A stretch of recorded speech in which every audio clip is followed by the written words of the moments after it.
There are clashes within the British royal family that never make it on camera. They take place in rooms where there are no photographers, before events in which everyone will compose themselves to smile in front of a country. And when William loses his composure, it's not with shouting. It is with the coldness of a man who has spent his entire life learning to contain anger in spaces where it cannot be displayed. On the afternoon that Camilla's daughter confronted Princess Anne before the assembled family, the future British king was silent for almost a full minute, and then he spoke. What he said ended the discussion. What Laura Lopes can expect within that institution has also permanently changed. Laura Lopes is Camilla's daughter from her first marriage to Andrew Parker Bowles. She is not a working member of the royal family. He does not hold a title, does not carry out commitments on behalf of the crown, and does not appear on precedence lists. However, given her mother's marriage to the king, she has access to spaces that few outsiders know about, and the people around the palace know very well who she is.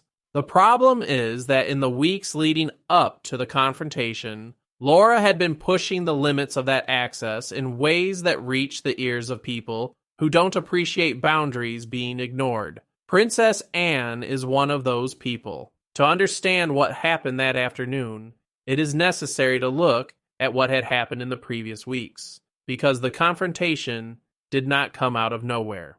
There was an accumulated cause, and anyone who ignores it makes the mistake of treating the episode as an accident of temperament. It wasn't. It was the completion of a process that Anne had been watching with increasing discomfort and about which she had chosen to remain silent until the day she realized that silence was no longer sustainable. Anne's complaints were not abstract. Sources familiar with the internal movements of the royal household describe a series of situations in which Laura had behaved within palace spaces as if the informal privileges granted by her mother's position guaranteed her an authority that did not exist in any role. She was seen giving instructions to staff members in a tone that suggested she believed she had authority over them. She made decisions about arrangements in spaces given for use by the Queen Consort's family that went beyond any formal rights she could reasonably claim. And at a certain point, according to reports from people present, she made an observation about how a ceremonial commitment should be handled that reached Anne's ears with a degree of distortion that made the whole situation more difficult. Anne let it go once, then twice. It operates like this. She is not a woman who immediately jumps at any provocation. She observes, evaluates, and waits for the moment when intervention becomes necessary rather than simply convenient. When he acts with precision. And the afternoon of the confrontation was the moment she decided that waiting any longer was not an option. The meeting was one of many that take place inside that home without the public seeing. A non-ceremonial, private family meeting before an official commitment. The kind of circumstance where the family gets together briefly, conversations are short, and practical matters are settled before everyone leaves through the doors that open to cameras. Laura was there because Camilla was there. William was there because that was where he was supposed to be. Anne was there because she always is. The detail that triggered the confrontation, according to sources familiar with the situation, was a remark Laura made about an arrangement involving Anne's ceremonial protocol. The exact wording has not reached the public record, and it likely never will. But the tone and substance were enough for Anne to turn to her with the expression that those who work alongside the princess immediately recognize, that of a woman who has reached the end of a patience that has lasted longer than necessary. What Anne said was straightforward. She articulated clearly and without flourish that Laura was in no position to comment on their protocol arrangements, that her presence in these spaces was a courtesy extended because of her mother's position, and that this courtesy conferred no authority, even informal, over how members of the royal family conduct their affairs. She didn't raise her voice. It didn't need to. Laura reacted. And that reaction was what made the situation irretrievable from William's perspective. According to sources close to the situation, Laura did not hold back. She responded to Anne's remark in a way that those present described as defiant. He argued that his mother's position within the family guaranteed her a type of consideration that Anne was discarding. He suggested that Anne's reaction was disproportionate, and he said something that, depending on how the words reached the ears of those present, sounded like an attempt to invoke authority of Camilla as a shield against Anne's observation. It was then that William spoke. The silence before he spoke was the kind that people around him recognize when something serious is about to happen. It wasn't nervous tension, it was containment. The future king does not process anger by exploding. He compresses it until what comes out is surgical rather than chaotic. He said Camilla's position as queen consort did not transfer institutional authority to any member of her family. He said that the people within that space were there based on their own functions, or as a courtesy extended to those functions, and that courtesy was not equivalent to position. And he said, in a way that left no room for alternative interpretation, that what had just happened should not happen again. Camilla was present during at least part of the confrontation, according to sources familiar with the situation. She was silent. This silence was interpreted in different ways by the people around. Some read it as the response of a woman who understood that anything she said would make the situation worse. Others read it as the response of a woman who understood she had no authority to contradict William in that context. The distinction between the two interpretations matters, and no one outside that room is sure which was correct. What happened after the confrontation ended is, in some ways, as significant as the confrontation itself. The family left for the official engagement as planned. The cameras captured the images they would any other afternoon. People in correct positions, composed expressions, the external machinery of the real work working as it always does. Nothing that had happened 30 minutes earlier was visible in any of these images. But inside the palace, the afternoon created a record. No formal record, no documents were drawn up, no notes were distributed. The record he created is the kind that this institution keeps without having to write anything down. The collective memory of the people who were present, the shared understanding that a limit had been established, and that establishing it had cost everyone in the room something. Anne had acted within the limits of what her position allows her to do. William had reinforced what she said in a way that made it very difficult for anyone to argue otherwise. Camilla had been silent, and that silence would be remembered. And Laura had learned, in the most public way a private interaction can offer, that access is not authority, and that confusing the two within that institution has consequences. Charles was not present during the central part of the confrontation, according to the same sources. He received a report later. His response was not public. There is no statement documenting it, but people who know him well enough to read his silences describe the afternoon as having added yet another weight to a set of tensions that the king was already carrying without much space to deposit them. To understand why the confrontation had the weight it did, and why William's reaction was so definitive, it is necessary to understand what he represents within that family in relation to the issue of limits. William has spent years being the member of the family who has most consistently drawn explicit boundaries about who belongs at the institutional center of the monarchy and who is on the periphery. This is not cruelty on his part. It is his understanding that the monarchy he will inherit needs to have clear lines to survive the scrutiny it faces. Every informal concession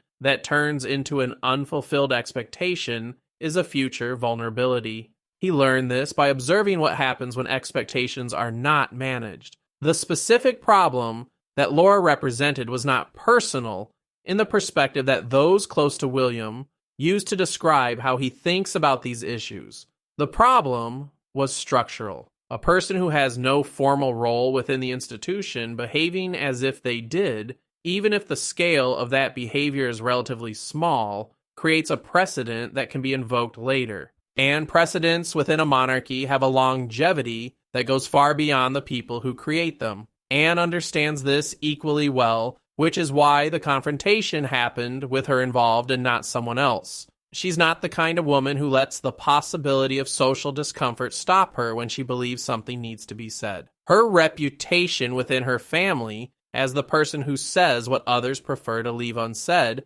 is not a reputation she built accidentally. It's the product of decades of consistent behavior, and that behavior comes at a cost that she accepts as part of what it means to do the work she does. The question of why Laura acted as she did is more difficult to answer without speculation. Our sources close to the situation do not offer a single explanation. Some suggest that the dynamic was the product of a gradually inflated understanding of what her mother's status meant to her. Others suggest that there was weariness on Laura's part regarding what she saw as cold treatment within spaces where she expected to be included more warmly. Neither of these explanations excuses what happened, but both reveal something about the tension that exists when a family has members with radically different positions within an institutional structure that is not especially known for its generosity toward those who have no formal role within it.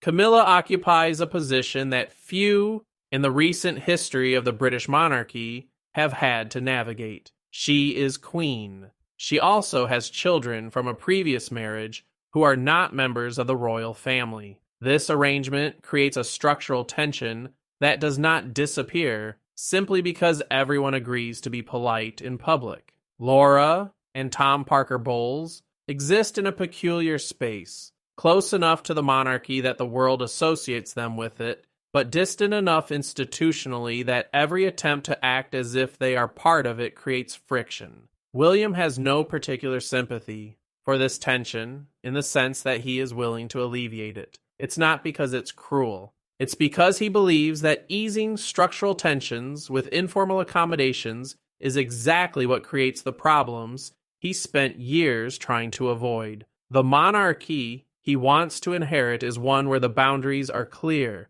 not where they are negotiated case by case according to one person's comfort or another person's discomfort. What the afternoon did, therefore, was more than resolve a specific confrontation. She has demonstrated publicly, within the private context that matters to the people who matter, that the future king is willing to set those boundaries personally when necessary, not by delegation to an assistant, not by a distributed memo, not by a press release, in person, in the room, with the people involved present. This type of action has an effect that goes beyond the incident that generated it. It communicates to the people who work within that institution and to those who observe it closely where the limits are and that they will be maintained. And it puts into circulation an understanding that the William the world will see in the role of king will not be a man who lets others negotiate the limits of the institution on his behalf while he remains diplomatically aloof. Anne enjoyed the afternoon in a different way than most would expect. She didn't come away from the confrontation looking satisfied or vindicated. She came out looking like she always does, a woman who did what needed to be done and who spent no more time than necessary thinking about what it cost her. People who work close to her describe this not as coldness but as discipline, the ability to separate what is necessary from what is comfortable and act accordingly without needing validation that the choice was the right one. Camilla spent the afternoon differently. Sources close to the situation described the days that followed as difficult for her, not because she disagreed with what William had said, but because the silence she had maintained during the confrontation had created its own complication. She knew her daughter had crossed a line. He also knew that his own silence had been noticed, and she understood with the clarity that decades of navigation within that institution provide, that what had happened would not be forgotten by the people who were present, even if none of them chose to discuss it in public. William, for his part, did not bring up the subject again after that afternoon. at least not in any way that the sources consulted could confirm.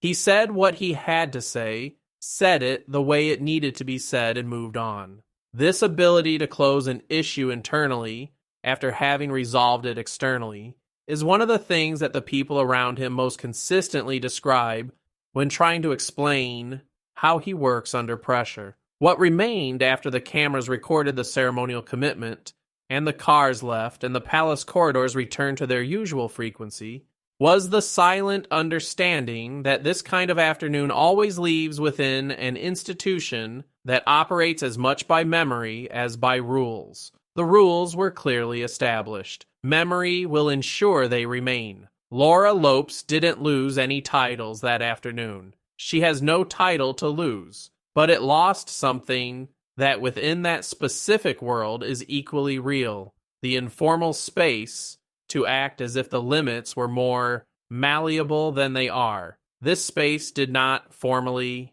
exist. It existed because no one had yet found it necessary to say out loud that it did not exist. Now there was, and William had been the second to do so after Anne opened the door. There is a dimension to this story that most analyzers tend to ignore, and it is the one that probably matters most in the long run. The confrontation between Laura and Anne, and William's subsequent response, did not happen in a vacuum. It happened within a broader context of unresolved tensions about what it means to be a peripheral member of a royal family in the 21st century. The British monarchy no longer operates in the same way as it did 50 years ago. The extended family, that once included dozens of members with formal roles and public funding, has been deliberately reduced. The reason for this is relatively simple. Demands for transparency and public accountability have made a model in which large numbers of people live on the periphery of a taxpayer-funded institution without clearly defined roles unsustainable. William has been one of the most consistent advocates of this reduction, and his performance that afternoon was consistent with that long-term position.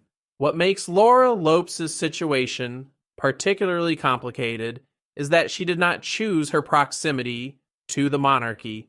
She is the daughter of a woman who became queen. This circumstance has placed her in a space where access is real, but authority is non-existent, where association with the institution is inevitable, but the limits of that association are rarely clearly articulated. Anyone in that position, not just Laura, would face the temptation to test where the limits really are. The problem is that testing limits within an institution like the British monarchy rarely ends up costless for the tester. Anne understands this with a depth that comes from having lived the experience on the other side. She has children, Peter Phillips and Zara Tyndall, who do not have royal titles precisely because she and Mark Phillips decided in 1977 that raising children without the burden of institutional expectations would be more useful to them than any symbolic prestige a title might confer. This decision was controversial at the time. In retrospect, it produced two adults who navigate the periphery of the royal family with an ease that many of their titled cousins never managed to develop. Part of this ease comes from always knowing exactly where they were positioned. Laura didn't have that clarity from the beginning, and the afternoon of the confrontation, painful as it was for everyone involved, may have been the first time she received that clarity unequivocally. The future king said in terms that left no room for ambiguity that the mother's status was not transferable. This is a principle that seems obvious when stated, but is rarely said aloud within a context in which ambiguity has served the interests of so many different people for so long. Camilla benefited from this ambiguity. The informal position she and her children occupied within the fringes of the British royal world before her marriage to Charles was comfortable precisely because it was never formally defined. No one said they had authority, nor did anyone explicitly say they didn't have any. And within this gray space, A series of expectations were silently built over the years. Camilla's marriage to Charles in 2005 formalized her position, but did not resolve the issue of children. They continued to exist in that in-between space, closer to the royal family than any outsider, but without the formal standing that would make such access understandable to the rules that govern the institution. This is a tension that will not disappear simply because a confrontation has been resolved. It will continue to exist as long as Camilla is queen consort. William knows this. It's possible that's exactly why he chose to respond the way he did, not just to bring closure to the specific incident, but to establish a pattern that reduces the likelihood that similar incidents will occur in the future. By making explicit what had remained implicit, he made it more difficult for anyone to invoke ambiguity as a justification for behavior that exceeds the limits of what the informal position allows. Anne operated within this same logic when she chose to speak rather than let it go for the umpteenth time. The silence he had maintained in the previous weeks was not indifference, it was evaluation. And when she assessed that silence had ceased to be useful, she stopped maintaining it. This alignment between Anne and William, the Princess Royal and the Prince of Wales, acting from the same understanding of the boundaries that need to exist, is probably the most significant aspect of what happened that afternoon. Not because they coordinated their behavior, there is no indication that they did, but because it indicates that the two people most consistently concerned about the institutional integrity of the monarchy independently came to some conclusion about where the limits needed to be drawn. Charles will have to live with the consequences of that afternoon in a way that William and Anne don't have to. The king is in a position where loyalty to his wife and understanding of what the institution requires point in different directions, and this tension has not been resolved by confrontation. It was just made more visible. Camilla also carries a particular weight. She didn't choose for her daughter to act the way she did, but her silence during the confrontation puts her in a difficult position. She didn't defend Laura, which may have seemed like a betrayal to her daughter, but she also didn't corroborate what Anne and William said, which might have seemed like silent resistance to them. Navigating between these interpretations in the period that followed required a kind of balance that few people would have the ability to maintain. What the afternoon of confrontation left behind is not a clean resolution. He left a set of understandings that now exist within the family, expressed or not, and that will influence how people in that space behave towards each other from now on. This is the real effect of confrontations within institutions that operate so strongly by unwritten norms. They not only resolve the immediate incident, they rewrite part of the unwritten norms that will govern future behavior. William said what he said, Anne said what she said. And the result, even if it is never formally documented, is that the people present that afternoon left with a clearer understanding of where the boundaries lie and that they will be maintained. This understanding is, in the specific circumstances of this family and this institution, more consequential than any official announcement could be. The British royal family continues to function, commitments continue to be fulfilled, images continue to be captured. And beneath all this carefully maintained surface, the people who make it up continue to negotiate, sometimes in silence and sometimes in direct confrontation. What it means to belong to an institution that is both family and state machinery at the same time. That particular afternoon, the negotiation was more explicit than it usually is. William lost his composure, not in the sense of losing control, but in the sense of no longer maintaining the diplomatic distance that usually separates him from conflicts he prefers not to have. And this moment of explicitness, even if it is never repeated in public, has become part of the record this institution keeps about itself. Who speaks, when they speak, what they say, and what it reveals about where power really lies. Word count, approximately 4,200 words. What many analyses of this family ignore is that the tensions that produce confrontations like this do not exist in a vacuum of difficult personalities. They exist within a structure that has been deliberately reformed in recent decades to have a narrower core, clearer boundaries, and less room for the ambiguity that for generations has been the British monarchy's favorite management tool. William grew up within this ambiguity and respects it to the extent that he understands why it existed, but he has also seen what it produces when left unmanaged: unmet expectations, silent resentments, and eventual confrontations that could have been avoided if the rules had been clearly articulated from the beginning. The decision to speak that afternoon, to use his personal voice rather than delegating the resolution to another staff member or an official channel, was a deliberate choice. It wasn't impulsiveness.